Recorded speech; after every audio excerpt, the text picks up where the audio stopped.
you. Big six pack Lapadat on the mic. All right, Doug. Okay, so we were just saying, yeah. So you've had a busy year, huh? Yeah, it's it's been a crazy year, man. Well, like, how were you able to? Because work, you're an entrepreneur now. You're doing speaking engagements. You're an entrepreneur on the finance side, but you're also an entrepreneur in terms of gym ownership. Was that your opening, dude? That was amazing. I First off, appreciate holy you for coming, shit. man. No, I appreciate you for having me. And freaking amazing atmosphere, amazing facility. Dude, that was the wildest. And when you, Taylor, and Russ, which is I think it was like 7 world titles amongst the three of you, were on one platform and you're just squatting. And you're just getting a workout in because you got to prep, obviously, PA nats and everything. We'll get into all that. But all you guys, like you and Taylor, are prepping for PA nats. Yeah, And just organically,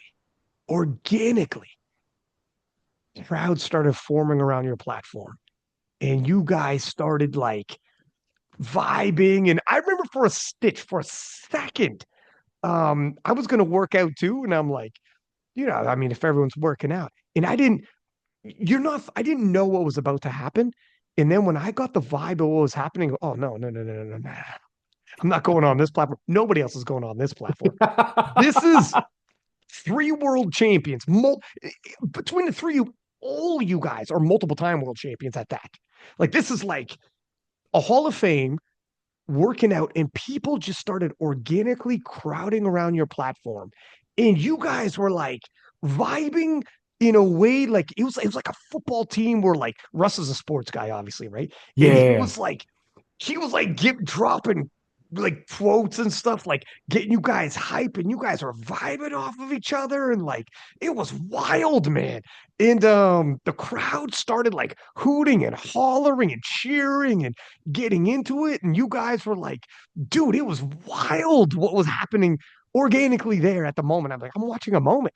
And yeah. I think people themselves started realizing like this is a moment. It's jumping off right now where 3 world champs, multiple time world champs are just training together, and we're all witnessing it. And then, I mean, I'll let you talk about that. But then after that, obviously, like deadlift battle that broke out where people like going toe to toe, deadlift battling for reps, and like it was crazy. There's like bodybuilders. There was these dudes doing like the street. There's got to be a Calisthenics name and for it. flips. Street, Yeah, yeah. There's like a name for like not street lifting, but whatever. But they compete. There's actually competitions with it. And those dudes were doing like, first off, they're like freaking superheroes. They're all walking around with their fucking shirts off. And I'm like, God damn it, I got to put on a sweater or something because these dudes are impossibly jacked and ripped, and they're doing like crazy shit, upside down hangs with like one arm. That's like, how is this even possible? Like the like and there's a gang of them. There's like 7 or 8 of them walk doing this. But they're like a whole different community of dudes who are from that community there, as well as like crazy jack bodybuilders, as well as like obviously powerlifters, as well as like just like CrossFitters. Like it was like hundreds of them all in this place. I've never seen anything like this. And when I walked into the gym, like, and everyone's just jumping off doing these crazy competitions in different pockets of the gym all at once. Meanwhile, oh, by the way, you into powerlifting because we got like 3 all-time greats going off on a platform and putting on a show. And when I walk in, you're like, my man, thanks for coming. Let me know. Do you want, I got a barber who's got a chair going on in here. Do you want a tat? I got my man. I got some tattoos going off right over here. You hungry? Because we got a chef over off in the kitchen. I'm like, what the fuck is I'm like this? I was so overstimulated. I was like, this is like a video game that like facts. the makers just went they made threw all levels into one super bonus round or something. I don't know. It was crazy. And let alone we went out for dinner afterwards. That Japanese spot, amazing, and everyone just hanging out, shooting shit. And then we did like took pictures and videos. I made a video dropped with like me, you, Taylor, Russ, and like the crew. Dude, that was wild. You had an MC, you had a DJ. Freaking Vibing. Jeff was MCing. You had a DJ who's like he's a super nice guy. All of them, dog. That was like how that weekend was amazing. I like am so grateful you brought me down. Ended up in an Airbnb, met those 2 fellas I was with. Yep. Super nice guys as well. Like, oh, you got good people around you, which is good. Um, Dog, it was like such a fun weekend. For some people are like, you're gonna fly out for like just like 2 days, fly in, fly out like that. And I'm like, yeah, yeah. Of course. I wouldn't miss that for the world. Like, what else are you gonna do in your yes, for sure. Yeah, I'll take a flight in, flight out, and hang out with the fellas. Like, that was amazing, dude. So I just went off. You could talk about Dude, it too, but I appreciate was you that not telling, hype? man. Yeah, no, dude, it was funny. So there are like very few times where like I'm like in the middle of a moment and I realize I'm like, yo, this is like a moment. And like, yeah, to your point, bro, like me, Russ, Taylor, we were all lifting and like we were all locked in. Like we didn't tell anybody we were about to work out. We just like, all right, like time to get a session in. Like we've, chilled enough. And like we get halfway through our squat workout and we're all locked in. And then I just look up and there's literally about like 100 people just surrounded all the way around the squat platform, just like watching us lift. And I'm just like, oh shit, like it's nationals already. Like we had the gates open, the freaking Red Bull truck was in the middle of the gym and all that stuff. And yeah, it was a sick moment. Like I was grateful to be able to like share it with the guys like you, Russ, Taylor, Debo, like everybody. Like it was just like a really cool moment. Like I almost felt like I was at a Gymshark event, and I was like, "Yo," to like not to like my partners. I'm like, What "Yo, it we was pulled it like, yeah. off." I'm like, "We pulled it off," because you never know if people are going to show up. Like you build an event, Yeah. and, like maybe they show up, maybe they like it, like maybe they don't, and like Yeah. when it actually like comes to fruition, like it was a cool moment. I'll remember it forever. Oh, dude, it's impossible that that someone showed up, experienced that. We're like, nah, no vibes there. I'm not coming. I'm not getting a membership. It's like, no. Dude, if I was in town, I'm buying a membership. Like, I'm coming on the weekend and I got to see what the hell's jumping off. Like gosh, it was crazy. And what happened with you, Russ and Taylor, the fact that it just kind of happened. Those things in life, like that was a legitimate organic moment that just kind of no, to your point, everyone was kind of working out Yeah, and we were there for the entire day, obviously. And eventually people were going to work out. And I seen Solana, I seen your girl, seen you're talking to people, different places that are working out on different platforms. So it's just normal. You guys like, yeah, let's get a workout in real quick. Let's do this. I got like, you guys are prepping for Nats and Russ is gonna train anyways. Like, yeah, let's hit this. And it just like when you guys started getting hype, it's when like do you remember Russ kind of like bopping around the platform, like busting off little quotes, busting yeah, off little sound bites, like yeah, when he said that one, he's like, man, I try to talk to this guy. He's pointing to Taylor, but every time he talks, all I hear is bah. Like he's yeah, he goes, I don't understand him, but he's saying it like a performative. He's saying it like not to a person. He's saying it to like a general just vicinity. yeah, yeah, Yeah. Because he realizes people are watching. And yeah, he's just, but he's saying it was so good. Like he knows yeah. how to work a crowd organically. Oh, And 100%, man. you and Taylor also were like vibing off of that energy and giving it back and being 100%. like, it was like it literally reminded me of like I wasn't a football guy, but football guys on the field when like, let's Yeah. go, baby, let's go. When they're whatever, they're just hyping each other up like It that. felt like the football locker room again, man. I told like me, Russ, and Taylor afterwards, we're like, yo, bro, like either you gotta come up here, Russ, or we gotta go down to Texas because we need to do this like all the time. We need to just live one Hundred together all percent. the time. Like it was like you can't beat it. You can't beat it. Like that type of energy, like felt like a football locker room again, where you're just with the boys, just banging weights and just going hard and just nothing else matters. You're just there to be strong as hell. Dude, you and Taylor got to train together more often for sure. I, we, Like, we we because you guys are try, man. We close. try. He's an adult now. Well, that's pretty. He's I an mean, yeah, he's adult got now. kids. Yeah, he's got His multiple schedule's kids, and rough, yeah. Fair especially enough. with Fair mine. enough. But we're Fair trying to. I enough. mean, dude, we live like 10 minutes away, and we like work out like Yeah, once a year. I I remember know. the run when we used to work out like twice a week together, and that was the good old days, man. The Those are the good old vibes. days. And you guys are both like crushing content together, like doing videos. You Yeah, guys had some funny ass videos together. And like, plus, you guys could like push each other because you guys are in the same, obviously, you're in the same weight class. You yeah, friggin' just, we'll talk about PE nets in a sec, but you totaled within 10 kilos of each other. Like, you yeah. guys are like, you could, now that you're in the same weight class and you're literally totaling within each other, you guys can together, like push each other and, it works. And Gavin as well. You got Gavin. How far away is Gavin? He's a little further or Gavin's like 45, okay. like maybe an hour with traffic. Like Oh, Gavin, okay, like there's okay. a bit of commitment. Like somebody's got to commit the day and make sure that they're actually like Yeah, pulling yeah, up. yeah.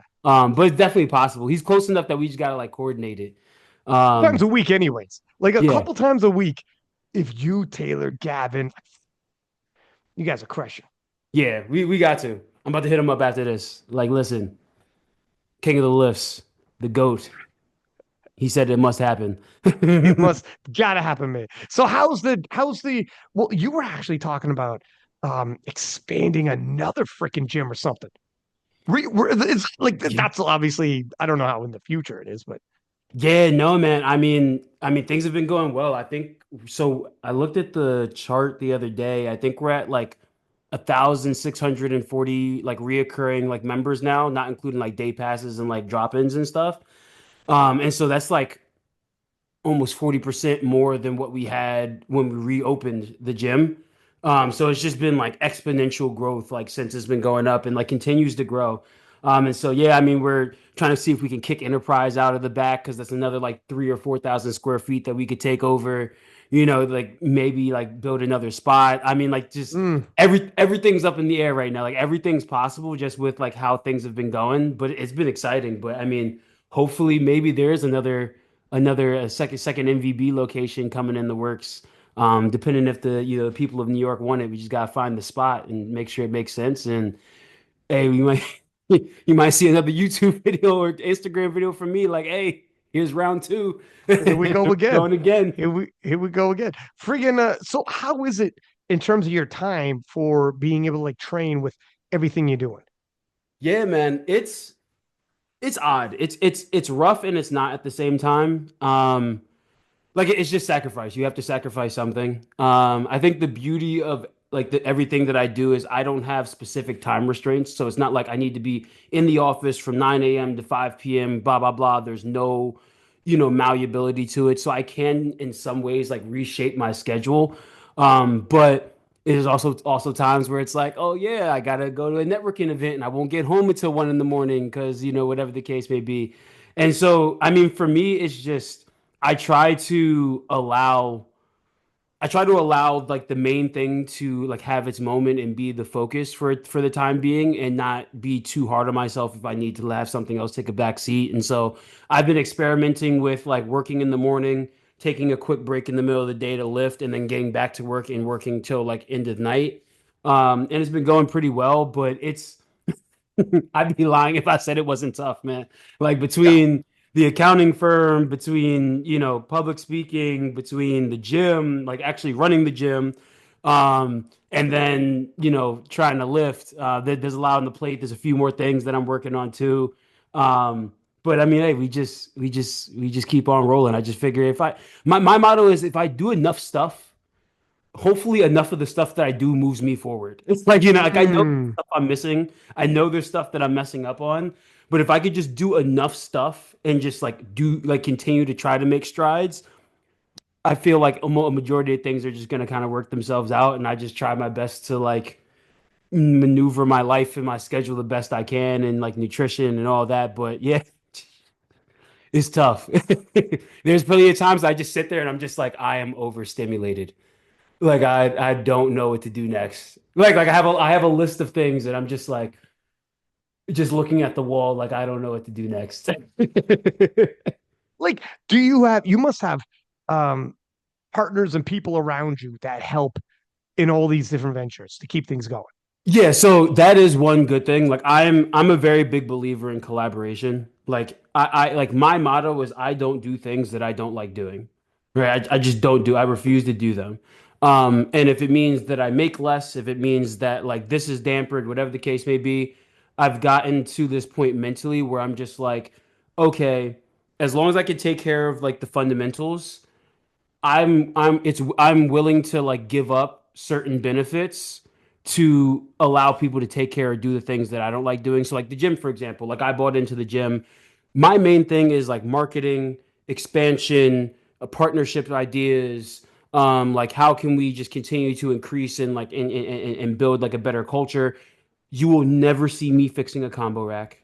You Mm. will never see me unclogging the toilet, right? My partners handle that, but also like my partners, like Troy, he doesn't like to be on the internet and online and in front of cameras and doing some of that stuff or handling certain complaints. So like I'll handle some of like the HR stuff. So it's just finding like partners and people that like are great at the things that you're not great at and love doing the things that you're not good at.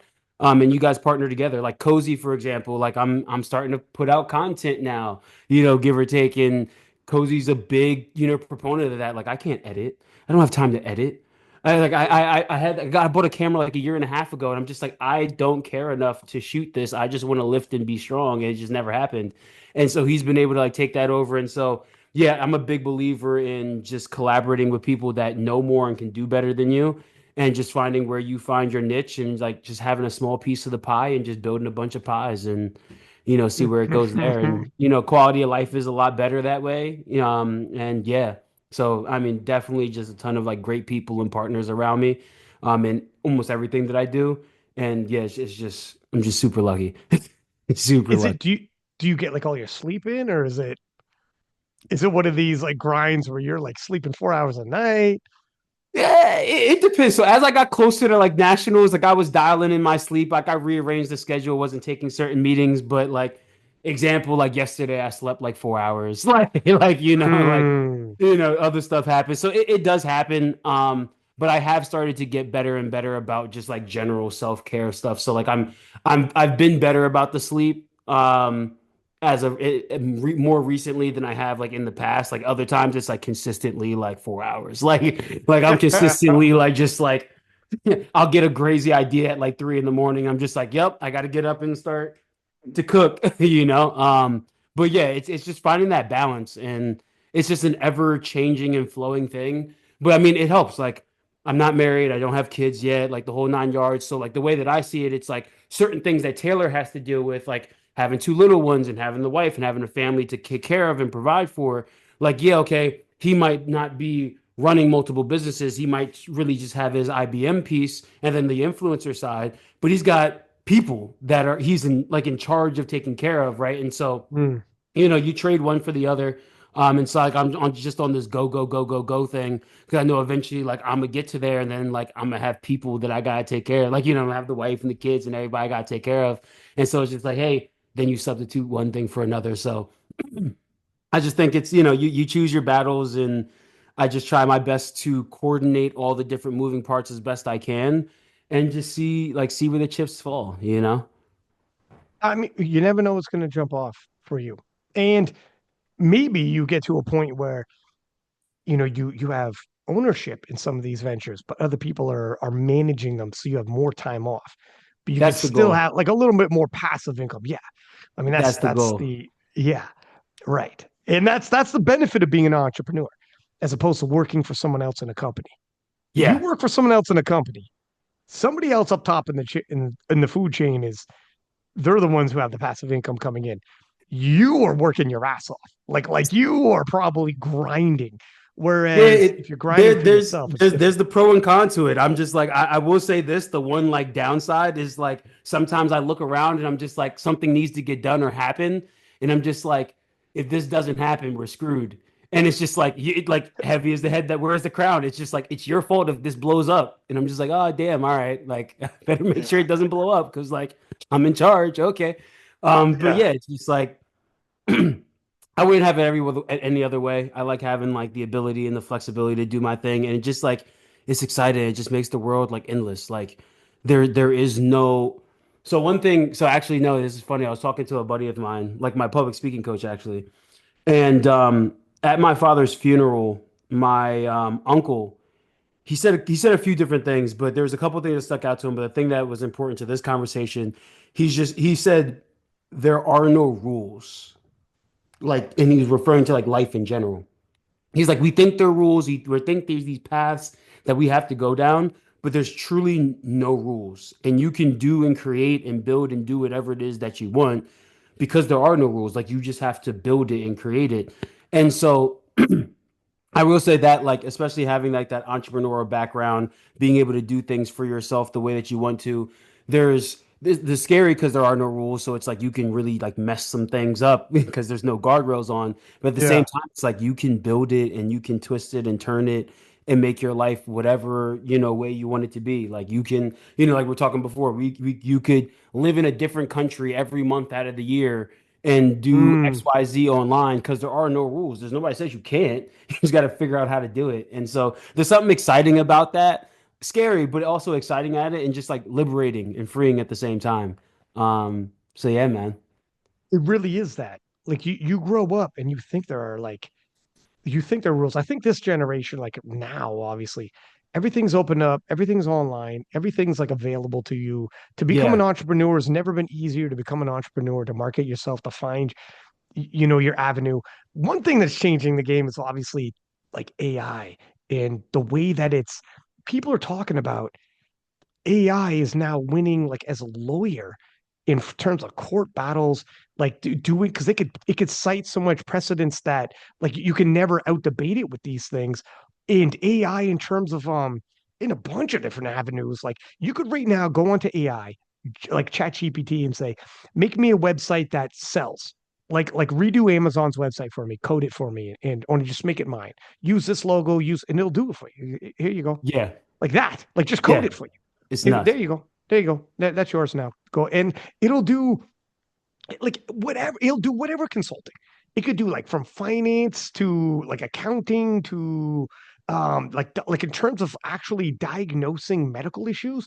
It is so pinpoint at this right now at this juncture, let alone in 10 years time. Like AI's ability, it's insane. And things that we thought was just ours, like creative wise, like writing script, doing stories, Yeah. music, stuff that we thought, not creative wise, you can't touch. No, no, no. That's why Hollywood went on strike. No, those jobs, everything right now Is is up for grabs.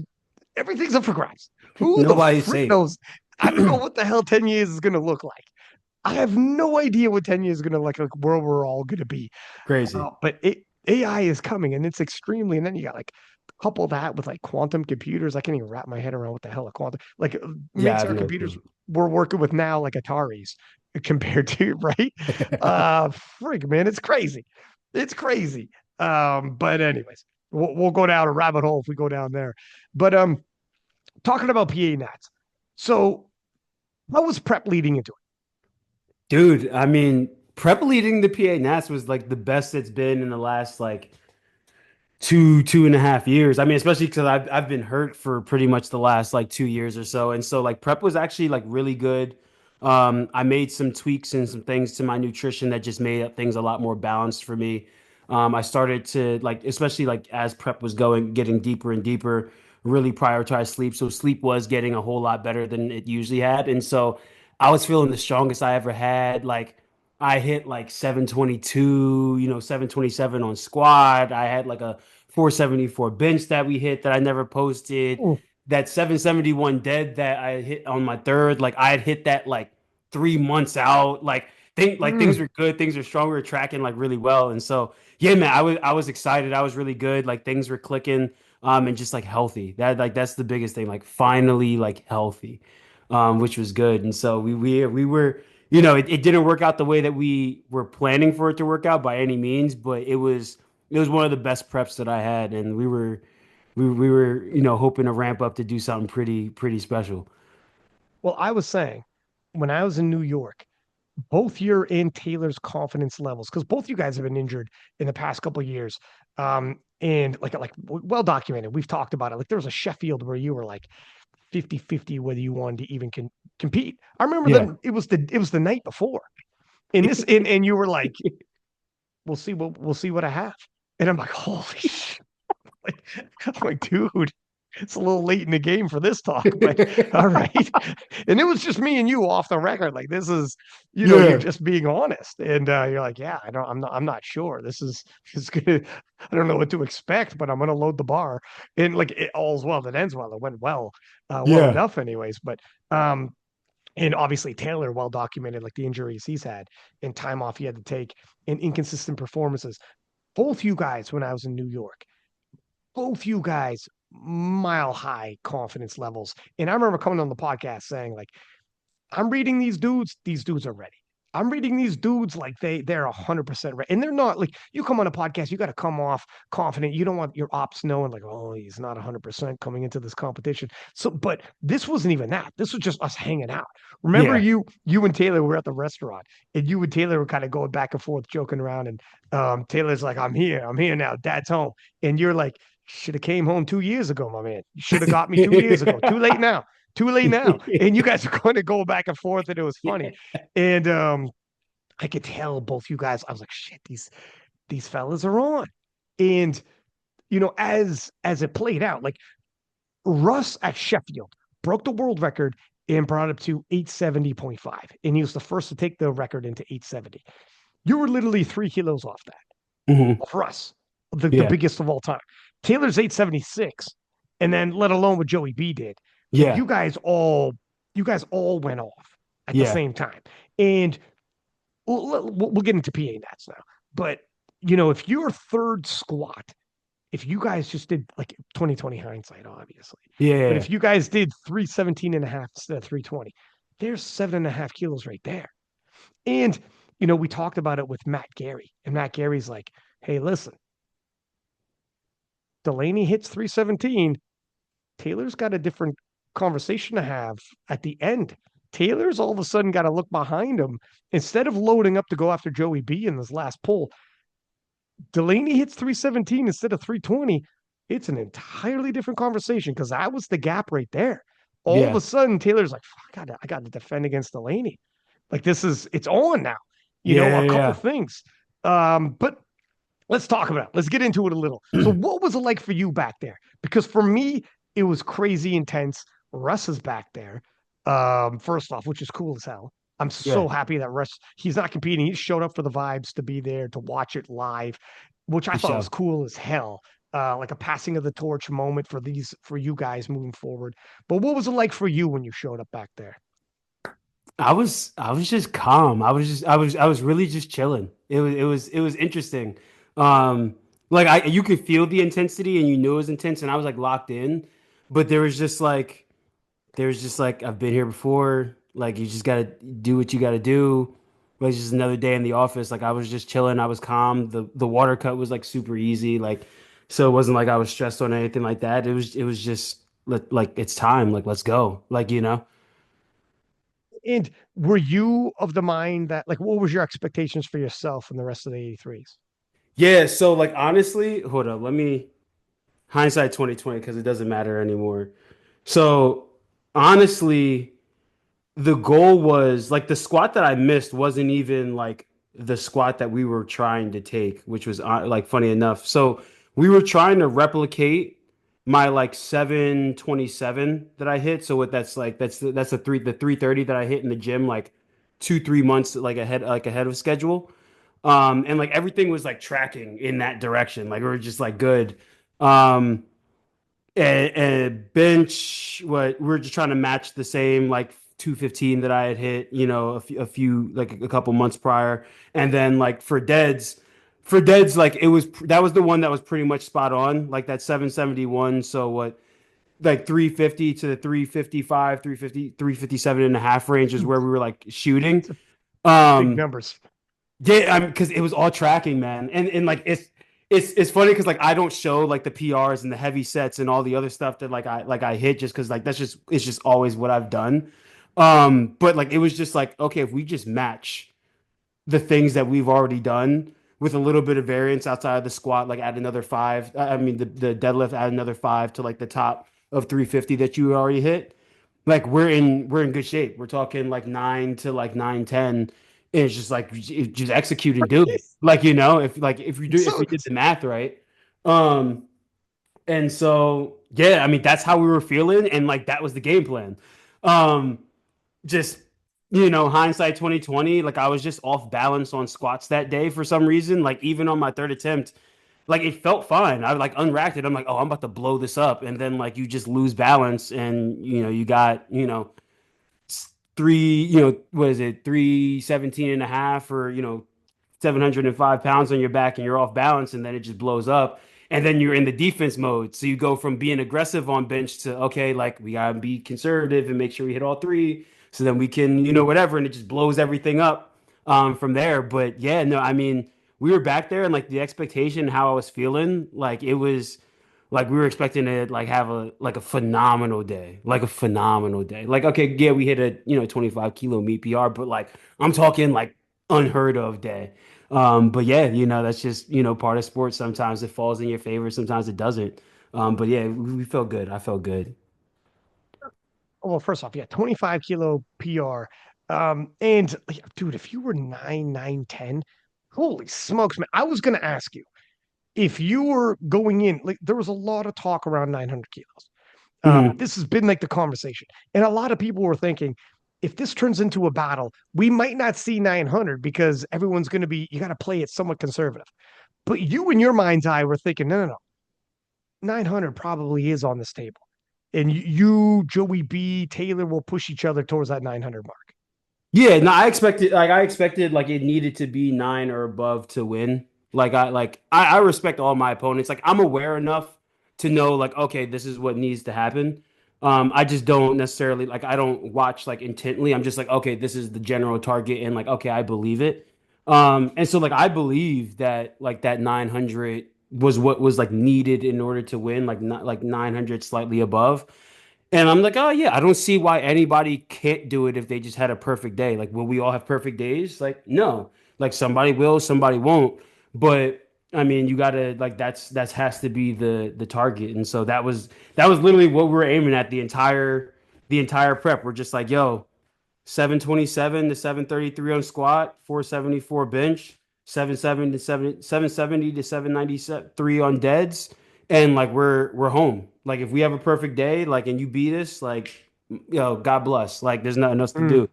Um, but yeah, that was the expectation. Like I believed it. Like I definitely believed it. That's what was needed from all of us. Yeah. When you rolled into deadlifts, so you had fallen behind on that squat. Yeah. And now, like you said, you had to play a little more conservative with these matchups. Were you paying attention to Joey B, Taylor, Sean Noriega? How close attention were you paying to your competitors? I don't pay any attention. I'm just like it's Joey's job to like put me in the best position and just go like my job to execute. I knew that by missing that third squat, unless everybody else missed one, like that screwed me. Mm. In terms of like winning. Like it pretty much screwed me. Like it's like you stay close enough, somebody makes a mistake, you can take that shot. But if everybody else has perfect days, it's just like you can't expect to win at the top level missing key attempts like that. And then especially after like being more conservative on my bench, like I think we did like that 357 or whatever. It's like it was easy. Like it was easy. Um, like I just knew that it was more so, okay, hey, like where are we placing amongst everybody opposed like for the win? But I do a pretty good job of just like I'm of the belief that it doesn't matter what anybody else is doing. Like you just need to like execute yourself. And so like I don't gain anything personally as an athlete by watching Taylor or Joe or Angelo or Sean or whatever squat bench or like okay, I watched it, they made it or they missed it. It doesn't change anything for me as an athlete. I still need to go out and do my attempt. And so it's just noise that isn't necessary. So I don't pay attention to any of it really. I have no clue 90% of the time when I'm competing where I place in anything. I just Really? no, like I had no clue. Like Worlds in Malta, I swear to God, like I had no clue that Jones wasn't having a good day. I literally thought Yeah. that it was coming down to the last deadlift. I'm like, all right, I gotta hit this last deadlift because Jones, he's gonna pull for the win if I don't. Like, and then like it wasn't until like we were on like the second deads and they're just like, oh yeah, no, he's having a bad day. And I was like, oh, like I didn't know. And I'm just like, okay, cool. Mm. It's better for me. Like, like I just don't pay attention. Because I don't I just objectively don't think that there's a reason that an athlete needs to pay attention to what their competition is doing because that's what you have a coach and a handler for. So it's like Right. just lift. Yeah. It keeps you more focused anyways.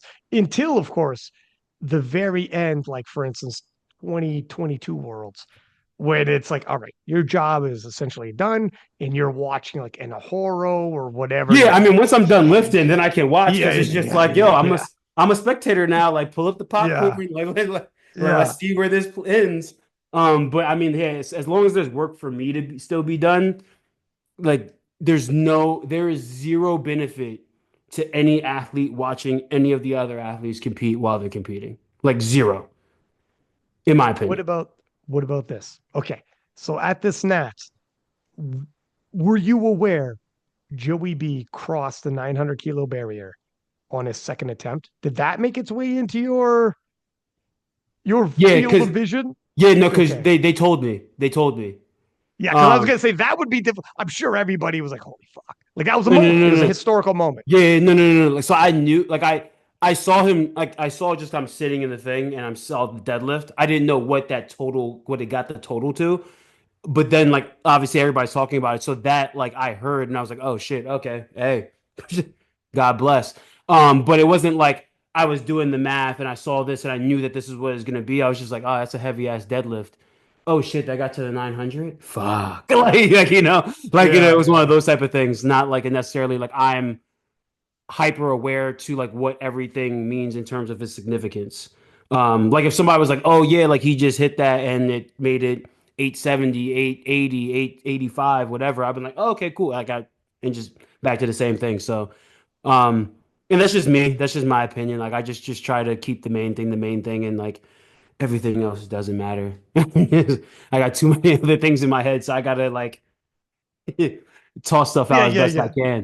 can. Fair enough. How about when Taylor went out for the final pull to unseat Joey B and end up 901 to take it all? Did you and Joey B came out of the sidelines and like was watching off to the side? Were you aware when that was happening and you were paying attention and watching? Oh shit, He he missed missed his the move. Taylor missed his third deadlift. He went for So 901. Joey B did 377 on his second, hit Yeah. 900. But I'm telling you, I don't know if you've seen it.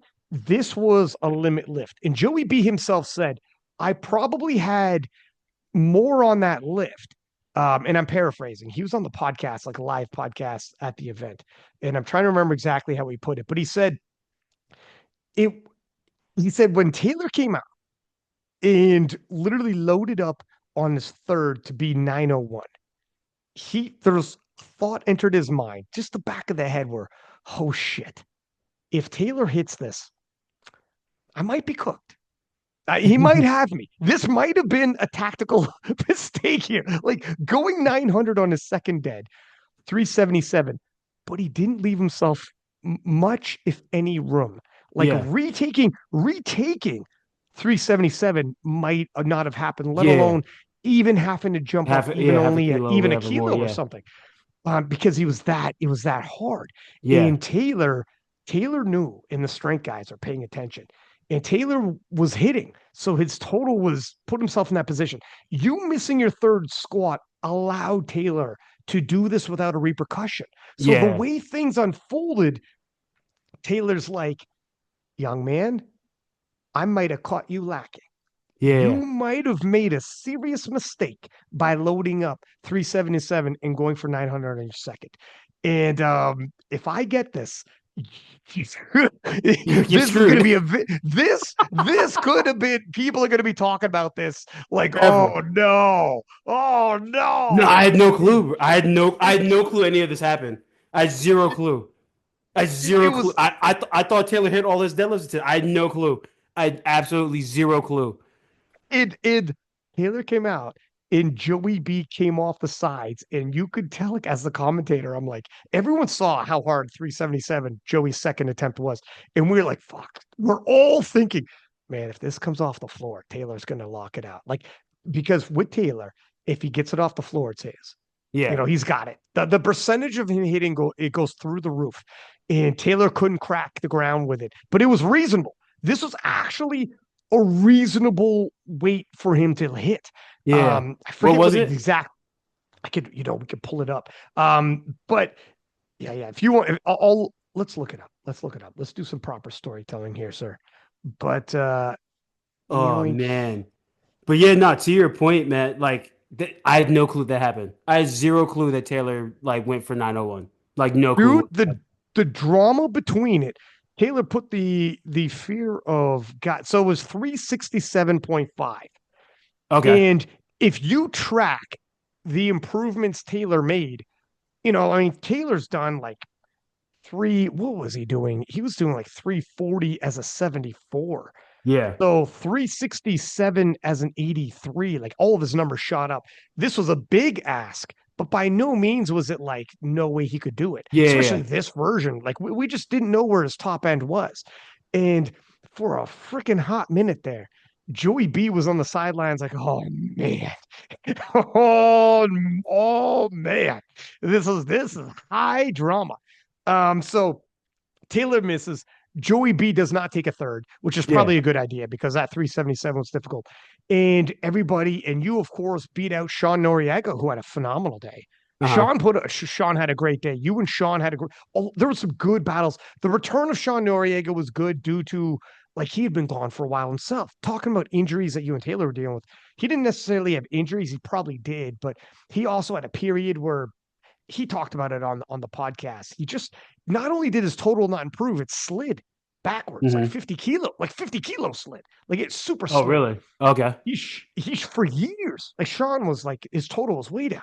Sean reemerged with 850 earlier this year, and then at PA Nats, you and him were battling. I know you weren't paying attention, but it was like, dude, to get on the podium was high drama. Like if you missed again, Sean would have taken that, man. Like Sean was Oh, coming for for sure. you. You can't miss twice and be on the podium. Yeah, Oh, that's a yeah, and yeah. Sean had a phenomenal day. Like you guys, it's a shame. It's good you're locked in, but you missed a good battle. It's funny because you were in it, but if you Yeah. were like watching all this, it was amazing drama. Like from Taylor and Joey B drama to like you and Sean getting onto the podium too, like all of it. And then if you just reshuffle the deck a little bit and you do 317 instead of 320 or whatever, we start reshuffling a little, the drama at the end would have changed all over again. And you would apply pressure from behind on Taylor because if Taylor misses, he's right off the podium to it would have been crazy. I mean, such as powerlifting, Yeah. right? You could go back and like, fuck, I should have went for this, or Yeah. should have Yeah. done Yeah. that. I could have, should have, would have. But all of you guys would say that, like the entire thing could shake up. But dude, it was amazing, man. What was afterwards? When did you find out that you made podium and Joey hit 900? Like when did you realize what all happened? I mean, obviously, I realized that Joey hit nine when it happened because they everybody like said it. Um, I remember going for my third deadlift, and I was just like, because again, I have no clue how far close I am, so I'm just like, yo, is there any conceivable way that I can just throw a Hail Mary and just like put like if I'm second or last, it means the same thing to me. So like, Mm, if I pull 800, like, do I have a shot? And they're just like, nah, and I'm like, okay. So they're just like, yo, if you pull this, like, you'll be on the podium. Or we could like he's like, if you pull this, like, you're pretty much guaranteed to be on the podium. If we pull something that you know for a fact you're going to hit easy, like you leave the door open. And I'm just like, what is it? Oh, 770 or 350 or whatever. And I'm just like, yeah, like load. Like I'm leaving here with something. I'm leaving mm, here with like, I missed my third I missed my third squat. We went conservative on bench, so I didn't do anything hard there. Like I'm leaving here with something. I want something. mhm. So then like we just load the dead. And so that's when I knew that I was in third. And I think it was just waiting for everybody to like finish up their pieces. And after I was done, 'cause I think Sean pulled after me. Um, I knew when Sean was going that that was the last person that was essentially pulling to kick me off the podium. So I was aware of that because I was no longer competing. And yeah, I was just like, I think I got it. And that was pretty much it. And then it ended up falling in my favor this time, and that was pretty much it. And I knew that Taylor was second at that point already. And yeah, yeah, Well, so you being on that platform or podium, sorry, I think as years go by, the significance, I know you're like, I don't care if I'm not second, I don't care if I fall into fourth or fifth as long as I'm pulling, and I understand because you're a champion, you're two-time world champ. So I understand the mentality, but I think in like 5 years or as time goes by, when we look at that podium, and it's like I can't for the life of me not picture a world where like 10 years from now we don't look back and Joey B hasn't won multiple world titles as well. yeah, He's not going to win all of them in the next 10 years. It'll be like you got people all over the place, and you yourself ain't going nowhere. But I can't picture a world where he doesn't pick up some titles here and there. And I think in like 10 years' time, when we look back at that podium and we see Joey B, Taylor, freaking Atwood, and yourself, and you and Taylor have already won multiple world titles, and Joey B seems destined to win a few. I think when we look back at that podium, it's going to be like a and we relive this battle. It'll Yeah. be of historical significance, and you'll be glad. I get it. Where you're like, look, if I'm not first, I don't care if I'm second or seventh. I don't care. But I Yeah. think as history goes by and you look at the podium, you'll be glad you're with those gentlemen, and you'll be like, yes, I deserve to have been with those. I'm on that podium with those gentlemen because I share their excellence of greatness, and Yeah. I'm amongst them. And I think all you guys are going down as world champs. If I have to make, obviously you and Taylor already are, and if I have to make a predict, Joey B at 22, he's going to have to win a title at Yeah. some point. You He's gonna got get a couple. listen. In 10 years, he's going to be only 32. Yeah. In 10 years, he'll be He's 32. gonna he He could gonna he gonna have a still few. die. Yeah. Yeah, Yeah. like he'll have to. It's like if he doesn't, I think we'll all be like, what? Like, well, Never, yeah, what not happened? once. Yeah, like what? Like How did you something never get bad one would have in? had to happen. Yeah, Yeah, yeah, yeah. you Like, never got one in, not yeah, at any point. But so anyways, I think that that was a historically significant beyond. Sometimes you watch something and you know this, like you're telling yourself, this is a historically significant. That's why the 93s, everyone loved the Battle of the 93s. I loved the Battle of the 93s. It was phenomenal. yeah, However, the difference was we didn't have the pedigree of lifters like we did in the 83s. I see that like Heiko's a multiple time world champ. yeah, But Petrie hasn't won a world title yet. Gavin has broken the world record, but hasn't won a world title yet. It wasn't like, and they're phenomenal lifters, don't get me wrong. But when I looked at the 83s, you had possibly the greatest power lifter of our generation in Atwood. You yeah, had two-time world champion you, and then you have a guy like Joey B who seems destined for greatness. And then sprinkled in there, then you also had these long-standing contenders like um, Angelo and Sean and, whatever, all the other contenders as well, who made it like spicy and interesting as well, played their part. That's why when I looked at the 83s and I look at that podium and everything, I felt it. I felt like, no, no, no, this is when we look back, historical relevance, it might even grow. Some of them yeah. grow, some of them don't. Like, what do you think? Do you feel the same way now that you look back at it? Uh, nah, I'm just Why? like it's all the Tell me, same. tell me, Like, tell me. like you know what it is. I guess, and you know what it is. I don't think I'm far enough removed from it. I think I need to be a couple years removed and then looking back at it, opposed to like it just happened like a month or so ago and whatever. Like I'm just, you know what it is. I think this is what happens. That's what I think it happens from an athlete's perspective. Like when you've gone the distance, you've done the worlds, you won twice, you gone to Sheffield, done all this other stuff. Like it like everything is just about winning and nothing else matters. So Mm, the mind frame of it, I'm just like, yeah, I mean, like it's cool. I was on the podium, like it didn't do anything for me. Like, you know what I mean? Like it's just kind of there. But I do agree, probably looking back at it, like I need to be farther removed, and I'm just like, all right, this is a cool moment. But like I think yeah, I'm still I think I'm still competing. I'm still here. And so yeah, for yeah, me, yeah. I'm just like, this was a missed opportunity. Like this was a missed attempt here. There's a this there. This needs to be corrected. Mm, And it's just like, all right, cool. Like the only thing I'm happy is like, okay, I locked out my third deadlift, and it was like I can finally say I can actually deadlift now. Like, I'm like mm, I'm towards like the back of the pack deadlifting again, like now instead of like the third person and just waiting for everybody to like Hail Mary shit and hope I win.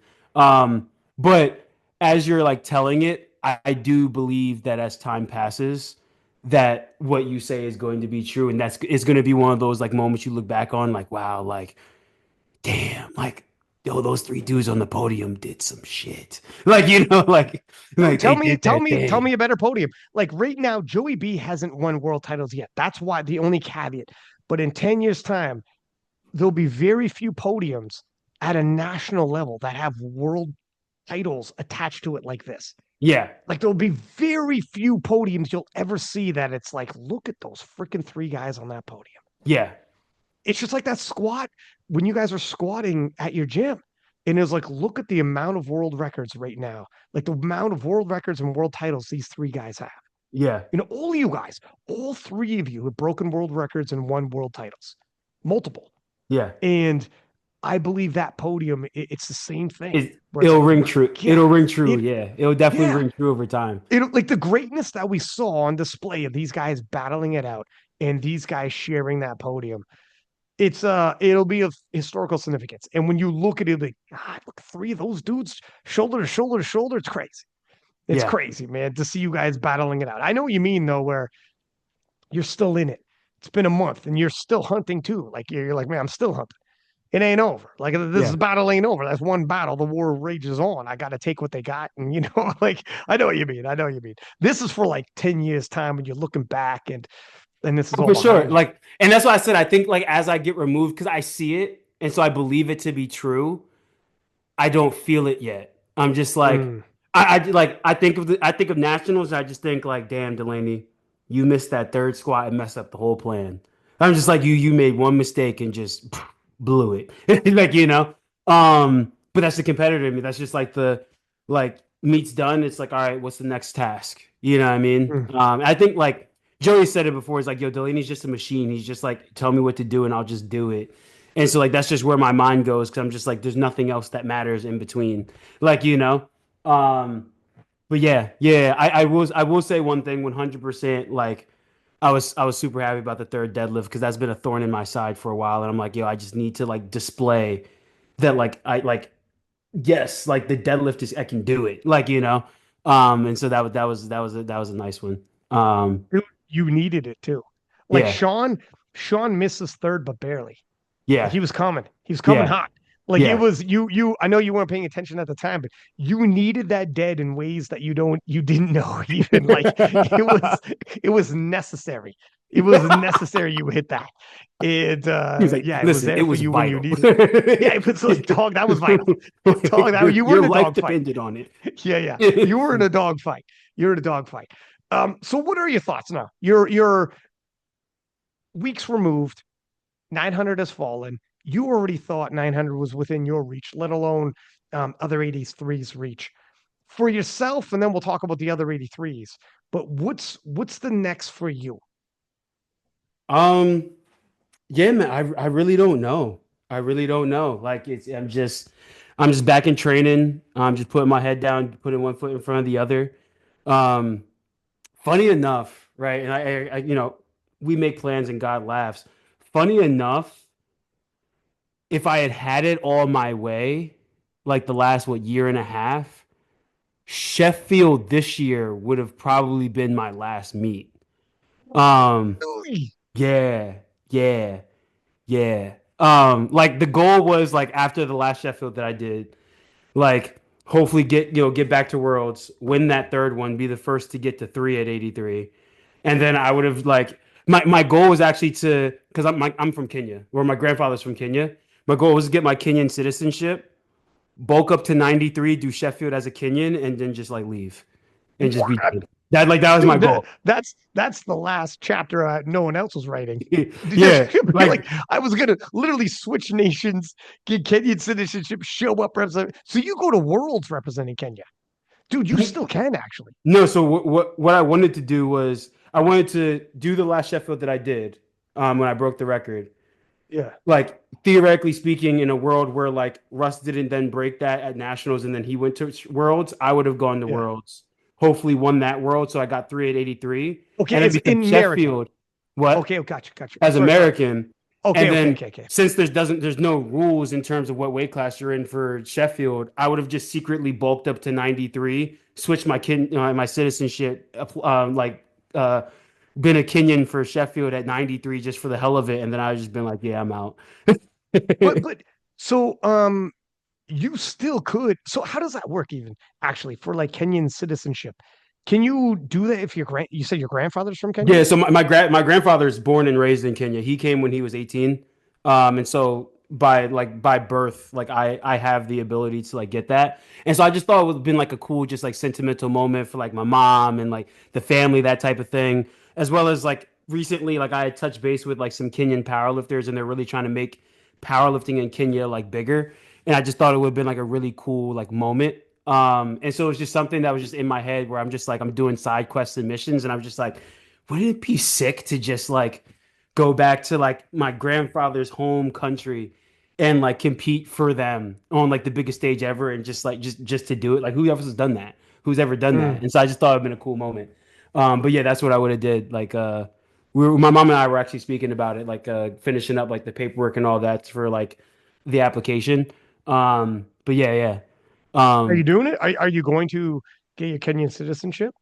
Yeah, I mean, we're still going to do it just for like, just for like the sake of it. In terms of like switching like nation, because things didn't work out the way they did, I wouldn't do that. Not because I don't want to, because like I just feel like it'd be in very bad taste. Like I was okay with doing that because it's like, oh, if I won this, I got my third world. There's nothing else to like prove or say or do. I'm not circumventing anything. Like I'm just having fun. This is just whatever.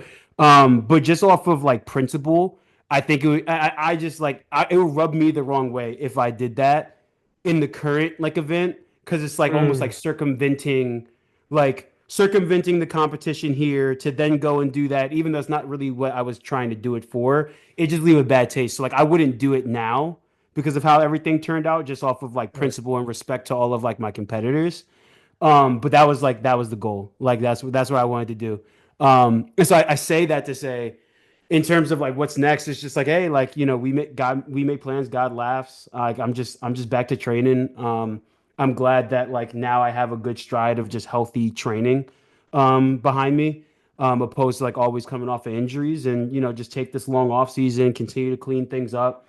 Um, I'm going to continue to get stronger. I've been getting stronger, and yeah, just try to step back on that world stage another time, and try to bring it home for Team USA. I mean, that's just the goal. And so it's funny, that plan that I had was so crystal clear, say like 2 years ago, and then like things happen and muddies the water and reshuffles the deck. And so yeah, like the stories ever being written, and we're continuing to do it. And I will say this.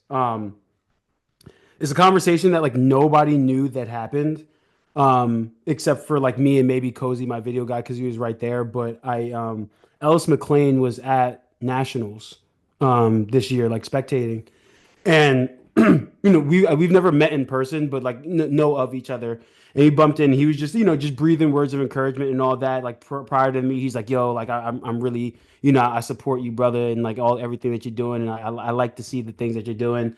And then after everything was over, he was just like, "Yo, dude, like hell of a performance, X, Y, and Z." And he's just like, "Yo, like this isn't the end of the story. This is just like another chapter." He's just like, "You like your story's still getting written. Like there's still a lot more left."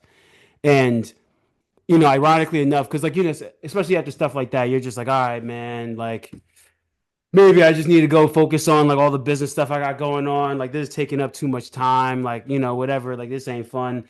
And just ironically enough, that small conversation just breathes life. And you're just like, yeah, yeah, this, yeah, you can't end the story there. They're like Mhm. doing something, and so yeah, it's just like it's just back to the grind. I may do the November SBD Raleigh meet just to like continue to stay like active and keep something like in terms of mind and focus. If not, then I'll just train to nationals. But yeah, it's just back to the grind. Build the gym, build the total. Build everything else, and just keep on rolling. And hopefully do a couple more international powerlifting speeches along the way. Now that I got some extra time too, because that Right. was dope. Well, okay. So first off, yeah, you got a couple avenues. There's SPD Austin, and then there's the NAPF. There's the North Americans where you could possibly break a world record. And if 900 kilos, 900 to 910, you were thinking, if that's within your reach, if you break the world record and you do 900, 910 or whatever, who knows what doors open up after that? Like Yeah, that's like just period. That's huge in and of itself. If no doors open up, let alone if you're able to do that. So just throwing that out there as one of your options. But of course, there's SBD Austin coming up, and SBD does phenomenal streams. And last year they had crazy murderers row of 83. So who knows? Because Taylor's out there. Maybe you rematch with Taylor. A lot of people. There's tons of. You're gonna have sensational showdown. There's your word actually. Sensational Sensational. showdowns. Um, you have options. You have Yeah. options. So you could wait and just kind of see. You could talk to Taylor. What do you think of doing? Do we reconnect later in the year for another go around, and people will go crazy, or do we wait till next P and that's who the frick knows? But so you got those options. But in terms of you possibly retiring at that Sheffield, why did you want to retire? Do you think? And why do you not want to retire now? Like, if you were on the verge of leaving the sport, it was there, it was in Yeah. your mind. Yeah. Why? What's made you change your mind? And for how long is that going to come back? What are the new goals? If you're like, look, if I hit these goals, I was going to retire.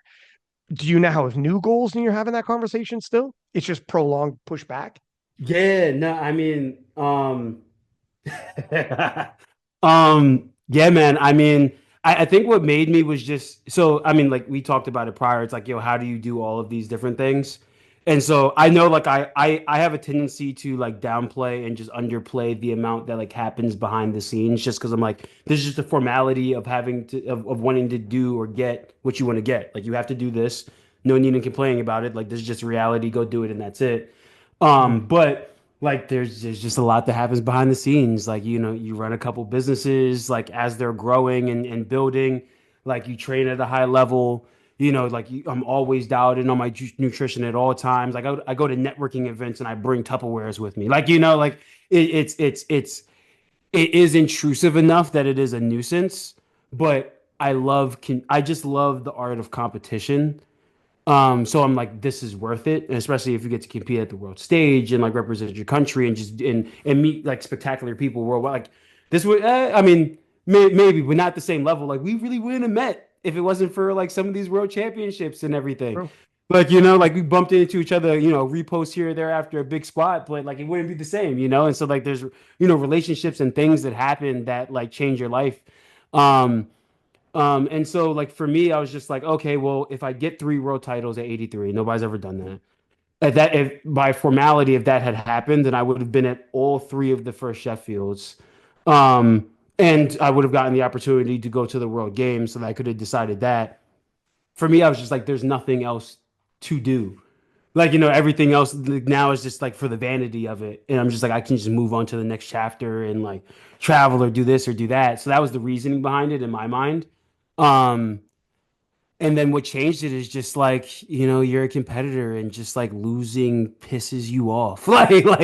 Like I just can't sleep at night. There's something like wrong in like a screw loose in my brain that like I like am physically and mentally ill like when I lose. Like I just don't like it. Like I will never like till the day I die, I will always remember I will always remember it. I remember when I was like 7 years old and I raced my sister to the door and my mom grabbed me so my sister could win and I'm like, I'm mad, like I don't like you, mom. Like I remember that.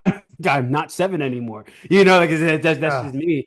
And so I think that's what like kind of changes that in terms of what that looks like and what that potential exit, if that exit ever does happen, because who knows, I might be here at 40 talking about, yeah, man, like we just riding the waves until it's gone. Yeah. Yeah. um, you know, who knows? It's definitely different. I will say this, it definitely would be dope to do a competition as a Kenyan. That is something that I would definitely want to check off the bucket list in some form of fashion. Um, just because like I had that in my head and I'm like, yeah, that would be pretty sick. But yeah, like there's no specific thing. I think the only thing that's in my mind right now is like, what do I have to do to get back to the world stage? Um, and then just kind of take it from there. And now then it's just like a season to season type of thing.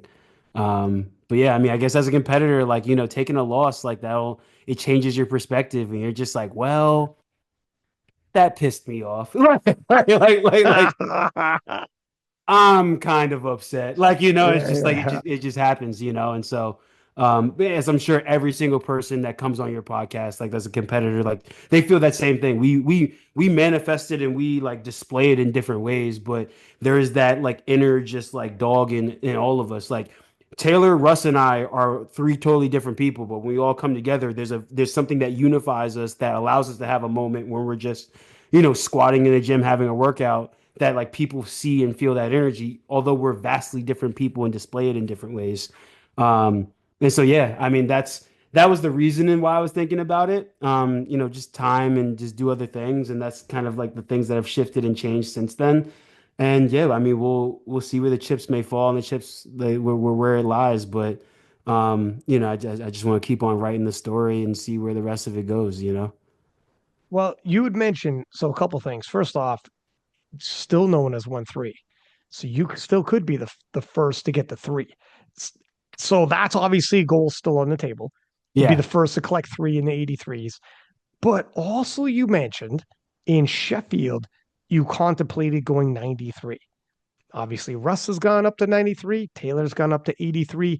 Have you thought of shifting to a 93? Like, obviously, you said you were thinking about it for Sheffield. What does that look like potentially? I mean, you might have unfinished business as an 83 now, but in the future.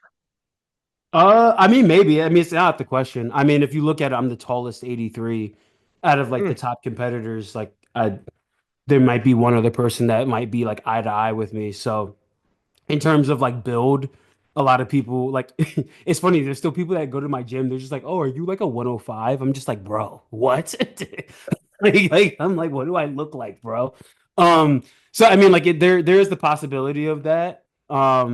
I haven't like fully committed to like any of like those thoughts or anything like that, but I mean, it's definitely possible. The reason I was like, "Oh, Kenyan 93" is just like I don't have to cut it all, even though cutting wasn't that hard. Like, I cut from like 190, whatever the case may be, 188, depending on like how we like maneuver things. Like I was eating muffins before I weighed in. Like, it wasn't like a mm. typical thing. It's not like I'm dying to get to like weight. It's just a nuisance to like stay lean all year round. Um, but yeah, I mean, it could be a possibility. I mean, we'll see how it goes. I mean, it'd be kind of cool to see what a 205-pound Delaney could do. Just because like Well, I've this is never it. been never been This that is it. heavy. This is where like Russ, for instance, was like, Russ, it was impacting. He thinks it was negatively. I think a lot of us thought it was probably hitting his total, hitting his performance. We all remember when he went to 90 kilos and did South Korea, and his Yeah. total bumped up like 40 kilos within Yeah. like only 3 months passed. 40-kilo bump immediately onto his total. Yeah, I don't know if he's going to have a crazy bump like that, but he's probably going to see a bump as soon yeah, as he's like, okay, I'm going to become a bigger human being. yeah, Um, 100%. and then and then Taylor also was like, I should have went 83 sooner. Like it, just to see how big and strong I can be before I retire. Yeah, Essentially, it's what powerlifters like. You've won titles, you broke world records, you've had crazy experiences, like you said. You've met people, you've flown all over the world, you've done it. You've done it all. If it all ended today, you're pretty good. You could still write a book. You could, yeah, put it that way. Could you write a book on your career if it all ended today? The answer is yes for you. yeah, Then you're not bad. You ain't doing too bad. That's how you could tell, right? Um, so for Taylor, he was like, I should have moved up sooner then because I'd already accomplished so much. And I don't know. I just saw myself as a 74 and I didn't do it. And now I get to see how big and strong I could be and hit numbers that are like new all over again. It's like this, like just be, I can leave and just know the biggest and strongest version of me, I actually got to see it. yeah, And until the nationals that just passed, Taylor didn't have that. He yeah, he didn't he couldn't actually say you guys saw the biggest, strongest version of me possible. And yeah, before your athletic career is over, you want to be able to be like just at least just one run, like a year even or whatever. Just be this is the biggest, strongest version of me. These are the numbers I can hit. And that's the intrigue. A guy like you who is tall for an 83.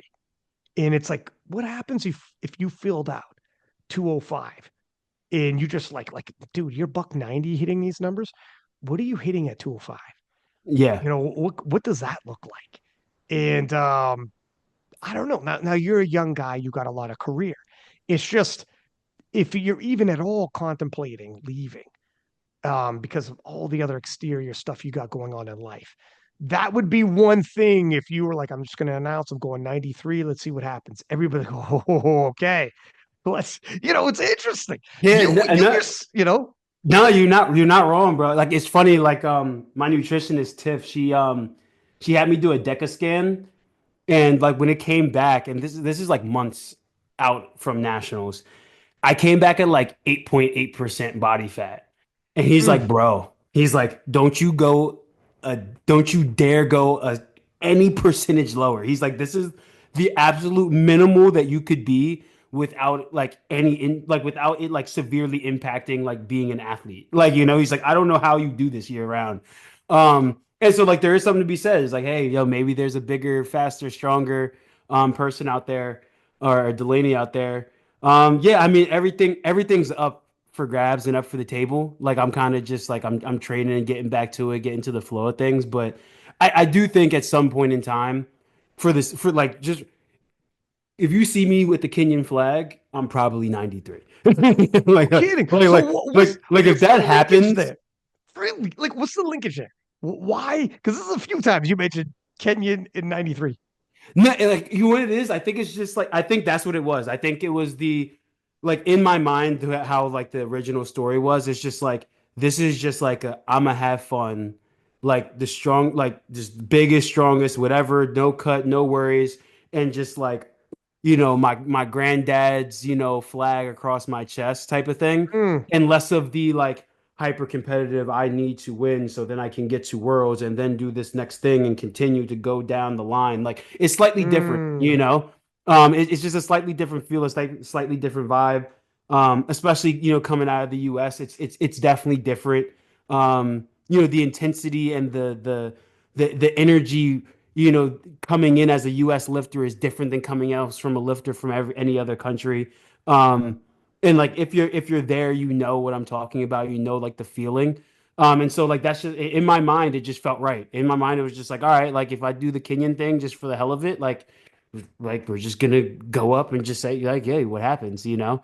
Um, I don't know why it wasn't like a strategic plan. It's just like a subconscious thing that I just linked those two things together for some reason. But like, yeah, not the question, man, not the question. It would be real interesting. Um, I know like, Taylor, Joe went up and, it definitely helped them. Russ, I'm sure it's gonna help him. It's just gonna blow up for Russ on that end. And so now out the question.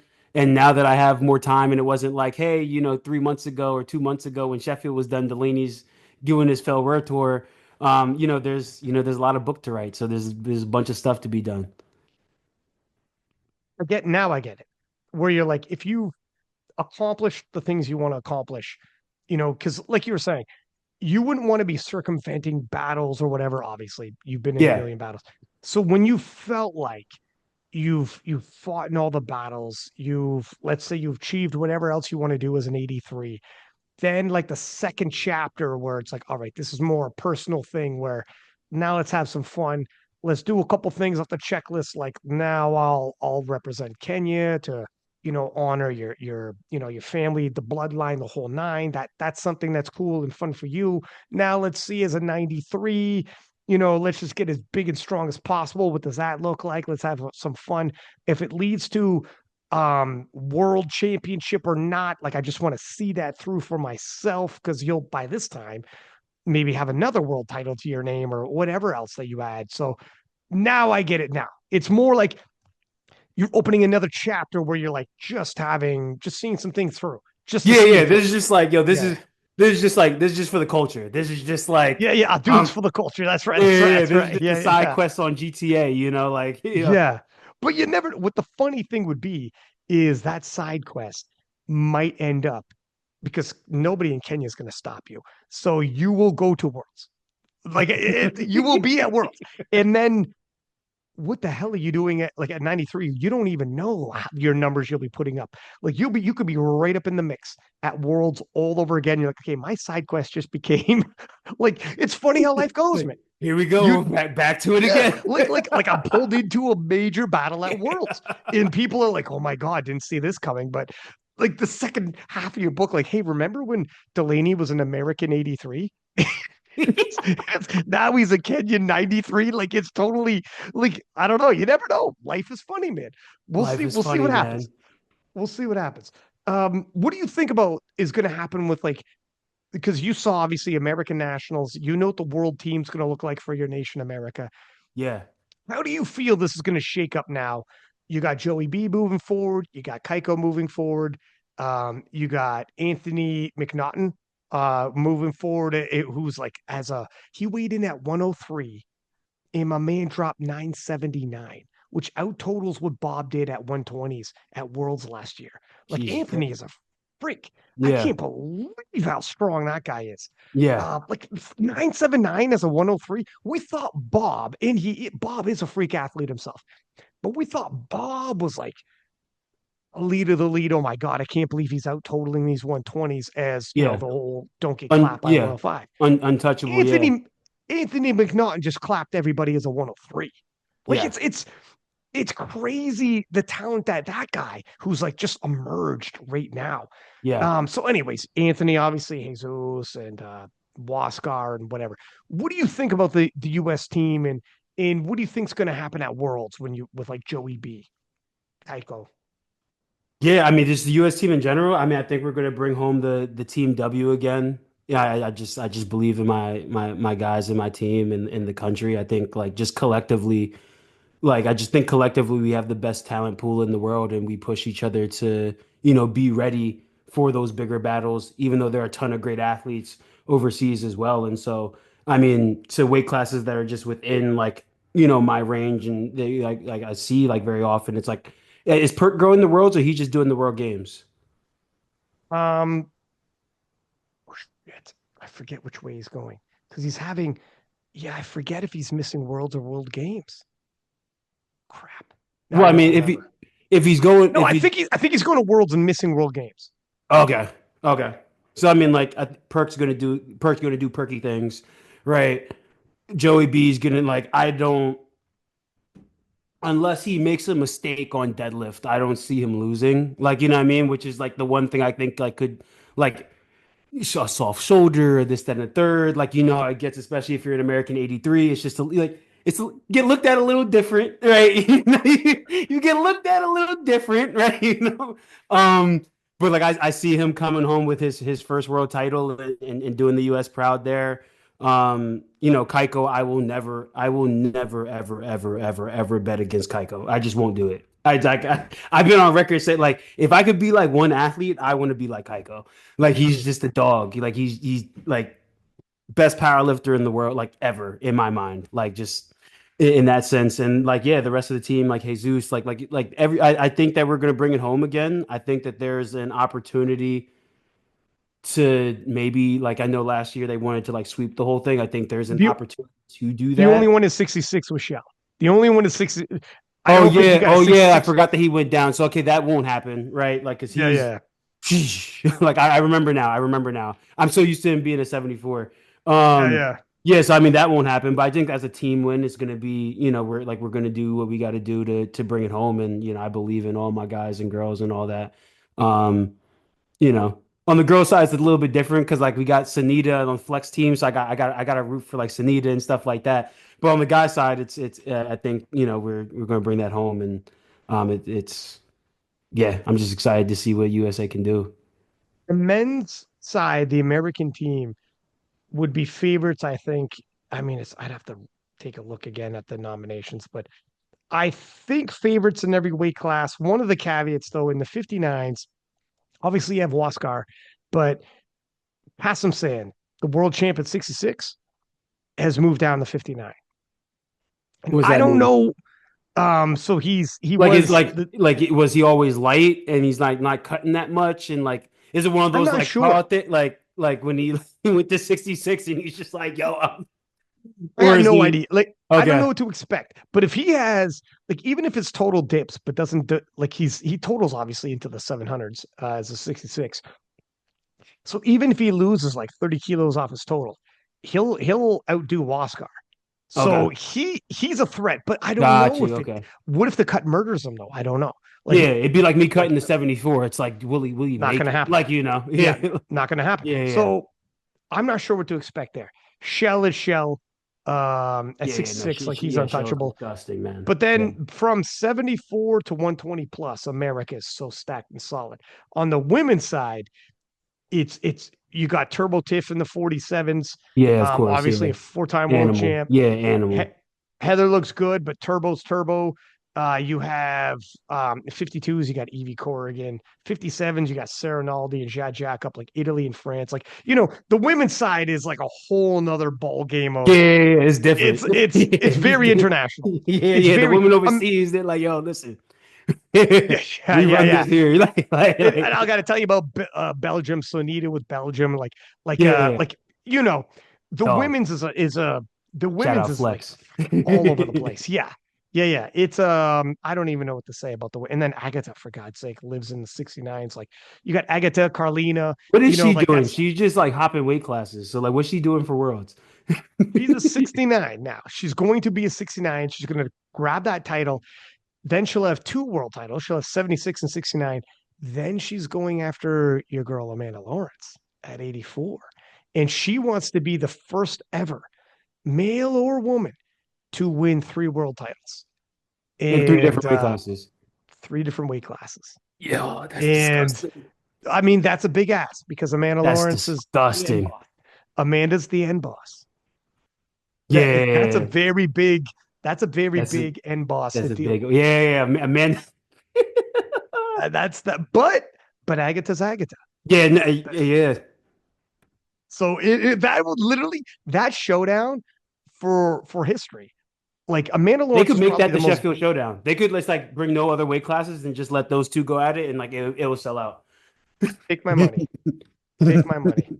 It's yeah, that's for all-time greatness. The winner of that showdown is the greatest of all time because Amanda Lawrence, the amount of world titles she has and world records and her dominance Oh, it's probably has her as disgusting. the most, yeah, the most decorated on the women's side at the very least. And then Agatha to be the first ever to win three world titles in three weight classes, um, and back-to-back Sheffields is like potentially freaking three by the time we have this conversation.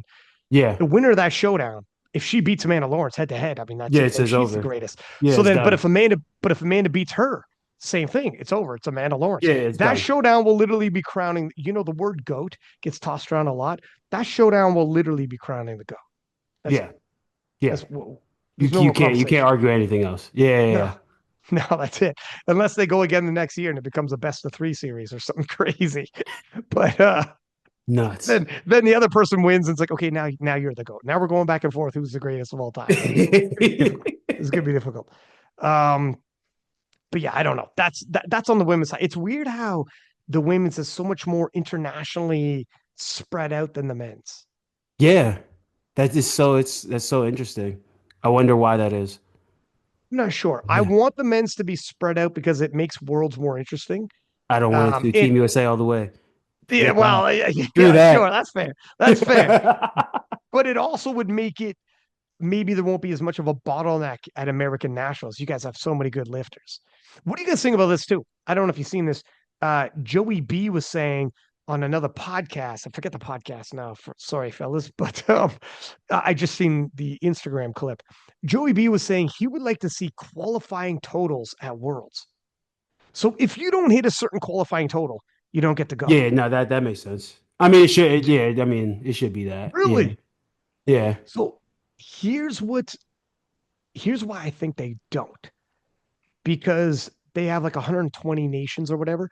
And to help grow powerlifting globally, to all these different nations, they want these nations to have their own nationals. And then after nationals, you go to worlds and you participate. So it helps, like they have an end game, they have an end goal. They're amongst guys like you, and like they're in there. They're not on yeah, prime yeah. time. So that's where I know what Joey's saying, where he's like, he pictures worlds being the pinnacle, etc., and blah, blah, blah. And he's saying how the top guys will end up at worlds, but there'll be more people who are at American nationals over 800 kilos in the 83 class than there will be at worlds. And he's like, it shouldn't be that way. So I understand Yeah, he makes good points. He's got yeah, points. I don't like the bottleneck that the system is where guys like you aren't going to be at Worlds, and like Taylor, were if you guys like if regardless of the nation, if the best of the best were at Worlds, that'd be cool too. However, so I get that. That part Yeah. I'm with. Yeah. On the flip side, I also know that you don't want nations to not send lifters to Worlds because that'll cap our growth globally, and it'll cap the growth in those nations. Oh And no, 100%. I so, think it's all a matter of perspective at that point. It's a yeah, matter of like, is the point of Worlds to be a competition of the absolute best athletes in that particular sport in the world, or is the point of Worlds to have, some of the best there, but to grow the sport, right? And so I think it's just like it's a business decision. I think it's just a business decision. Like it will 100% cap how much the sport grows if certain countries or certain spots as they're growing don't get to go and have that experience.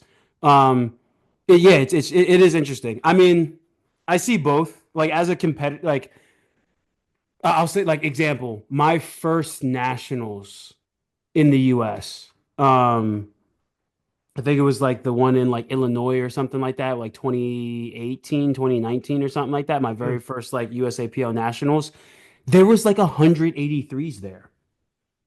Like in like the general session. It was insane. I was just like, how is this like I'm coming from football. I'm like, how are there 100 of us here if it's supposed to be the best in like the sport isn't that big. Like you don't like March Madness is mm, 1,000 different teams. It's like, no, right. it's the best. If you're not good enough, keep on working till you get to that qualifier to then go. You have the pre-qualifiers for the Olympics and da da da this and the third, like that type of thing. So like I do think for the sake of like the sport in terms of like viewership and getting excited, it's just like imagine a world where last year me, Russ, or now me, Russ, Taylor, Joe, Addy, Jurens, Enna, oh, everybody's at Worlds. You know what I mean? Like imagine Yeah. and that's the 83 battle. You know what I mean? It's just different. It's slightly different. Imagine if it was all of the US 93s and it was Gustav and it was it'd be insane. Just like the viewing side of it would be like so different. Which I guess you could also make the argument then the sport grows because more people are going to view it because it's more competitive, blah blah blah. That's Like true. like there's a you know what I mean? So I get both ends of it. I'm not invested enough to like care which way it goes, like in terms like it like, but I do see it for sure, and like I do think that it's a valid point that there should be some type of like minimum cap that will then open it up to any other spots that need to then just make it more competitive on any given Sunday, and then we have less of these like runarounds where it's like me and Russ have never competed against each other, blah blah blah. Mm. Like, oh, you do this one, I do that one, da da da. Like, like it just like keeps on circling in some way and stuff like that. So I get both ends. I get both ends. I think it would be cool to see. And I think from an IPF standpoint, actually, from an IPF standpoint, they'd be less worried about Sheffield taking their shine. Very true. You know what? I think there might be other sports that do this where nations can earn world spots. And so, for instance, if America, not every year, but if America at their nationals had X amount of lifters that like go over 800 or go whatever threshold number it is for 83s, and every weight class would have one. And maybe it's percentage of the world record, maybe it's percentage of the total that won worlds the year previous, whatever it is. If you earn spots within the weight class, then you could send to a max of like three a weight class. You don't want it like all Americans, then it's Mhm. worlds. But maybe they could do something like that, but still have all the other the qualifying total thing, still have all the other nations there. You have Group A and Group B. Sometimes you have Mhm. Group C. Sometimes you have a C Oh, group. I had no clue. Yeah. Yeah, so they're not in prime time. You got prime time. You know what I mean? Like you have prime Uh-huh. time in terms of like when people watch Worlds, it's prime time that really is like the best of the best.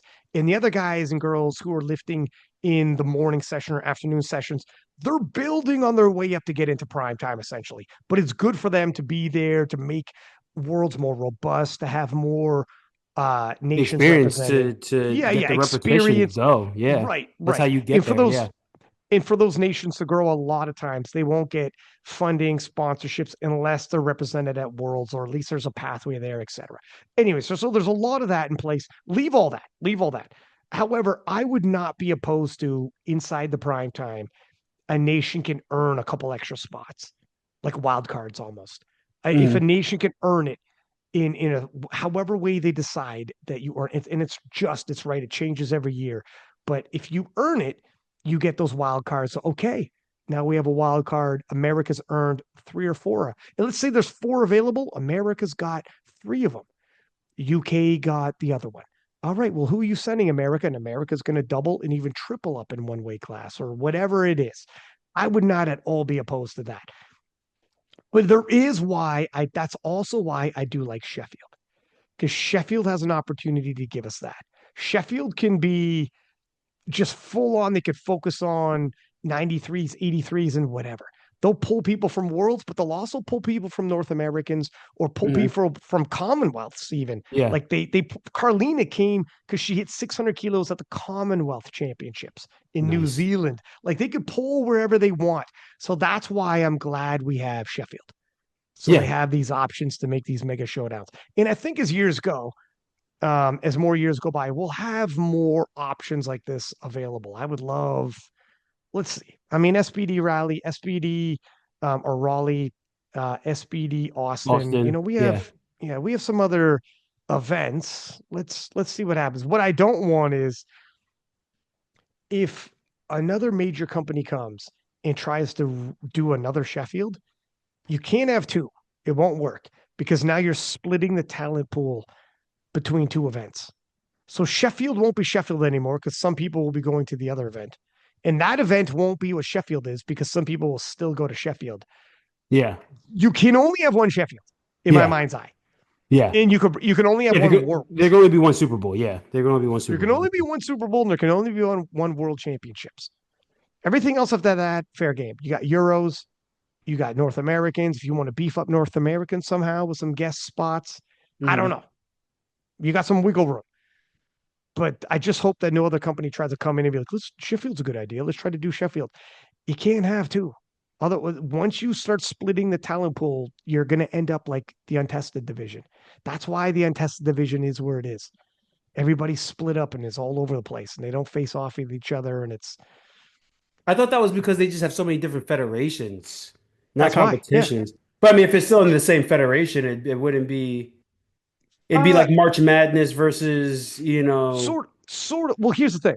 Okay, so because there's different federations, the different competitions are spread throughout different feds, but they also you can in the untested you could bounce from fed to fed and nobody cares. yeah, The yeah, feds yeah. don't care. So all it is if you have two different money meets to split the talent, or three or four, the talent pool just goes to whatever money meet they want. They're not all going to the same one. I think that helps the sport grow. So the I thing is, think if you that look at helps. There's no money in the sport. So if here's you the put problem. more money in the sport, more people compete. Therefore, you get more talent. Therefore, you get more, Agatas coming out of nowhere and just slaughtering people in every weight class they decide to on the given day. You know? But here's the thing. Well, in the untested, it like all of these money meets spread the talent pool too thin, so there was no showdowns. So like there was more But but money meets, but see, here's but the thing nobody's though. watching.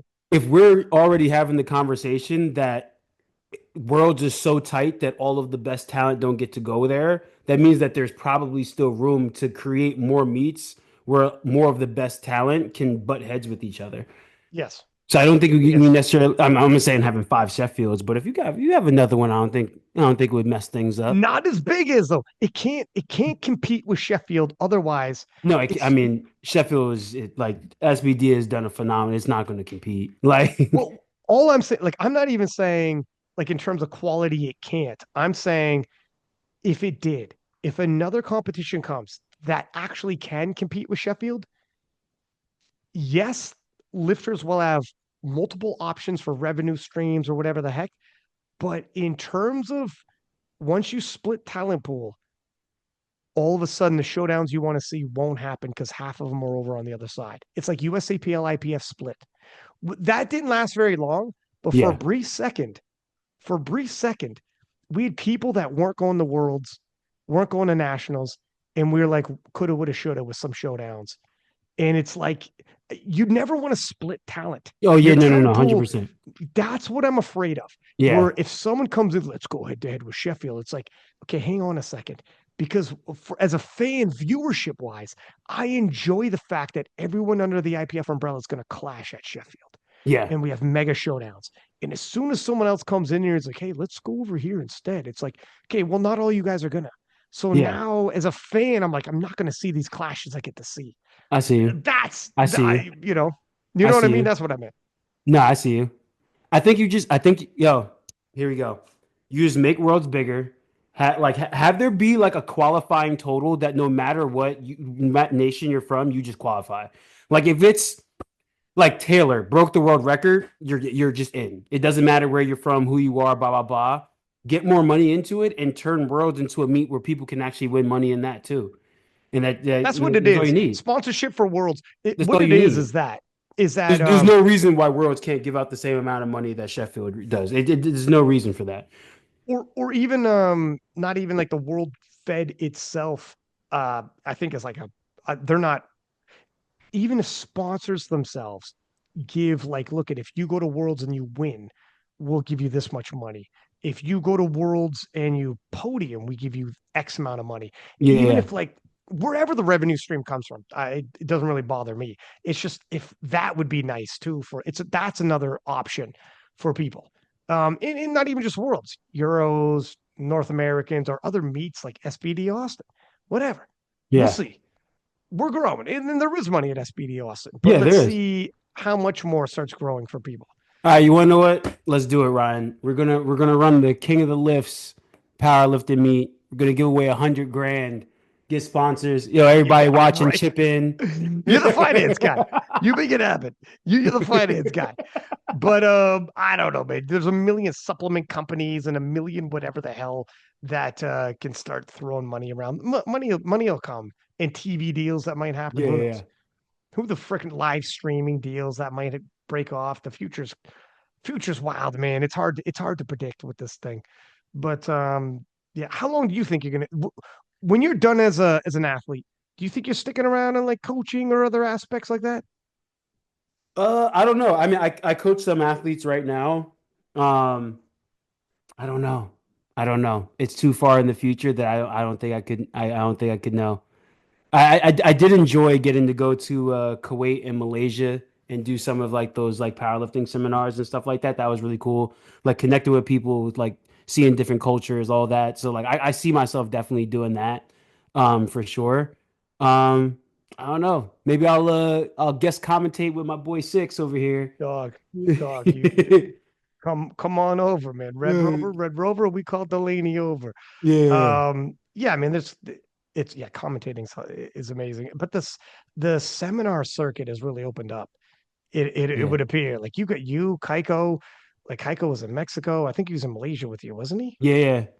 Yeah, yeah. You guys like both have toured around a little bit and like to really good reception as well. Like people showed up very excited to see you guys show up. Like Heiko was talking about his experience in Mexico and he was like, it sounds wild, man. Like people like line up, people they're selling out like well in advance and like the market for seminar tours is getting big. And speaking to engagements has been pretty cool for you, man. I've seen like the content you're belting off of that. How is that, by the way? You I know you're busy as hell, but how is that going? Dude, it's been cool, man. It's been a blessing. Yeah, I got to do the Kuwait thing. I got to do the Malaysia thing. So much love. There's a couple other ones here and there too.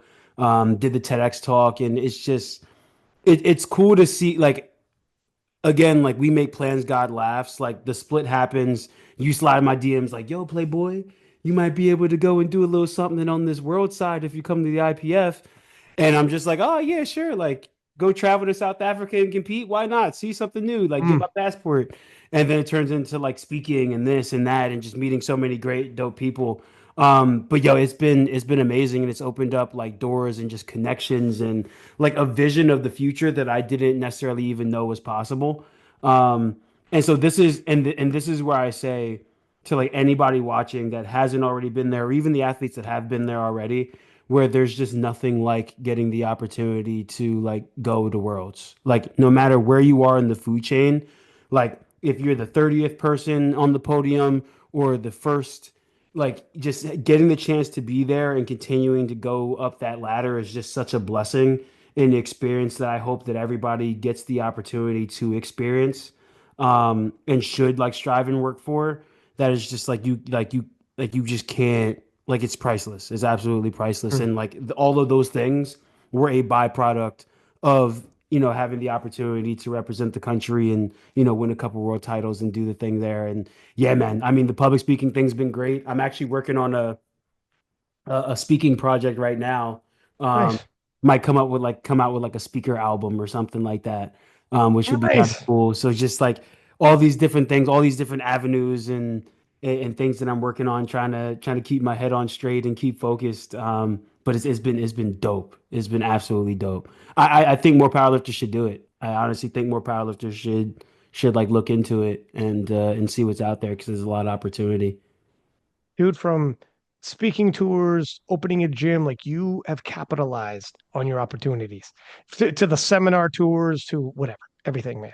You've capitalized so much from that conversation we had in the DMs when I seen you, it was you came in second at nationals Yeah, and the split happens and Russ is staying USAPL. And Russ now openly is like, that was probably a mistake. Like I should have went IPF. I missed out on some opportunities there. And I remember I was like, man, that's a mistake. But I mean, whatever, it is what it is. You make your decision. And that's when I slid in your DMs. I'm like, hey, man, Russ is going to do whatever he's going to do. And as time went by, Russ was like, shit, I shouldn't have done that. But I remember telling you, like, you got an opportunity here, man. Like, you go the IPF route. I know Sheffield's coming down, Worlds to Sheffield to all those experiences to if you seminars to speaking tours to whatever, like obviously you're opening gyms off of this credibility you have now and like the life you've lived since making that decision.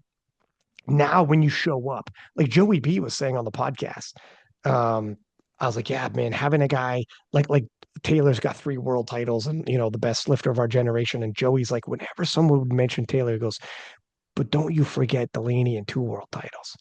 Like, don't forget, like you'll never be able to strip that away.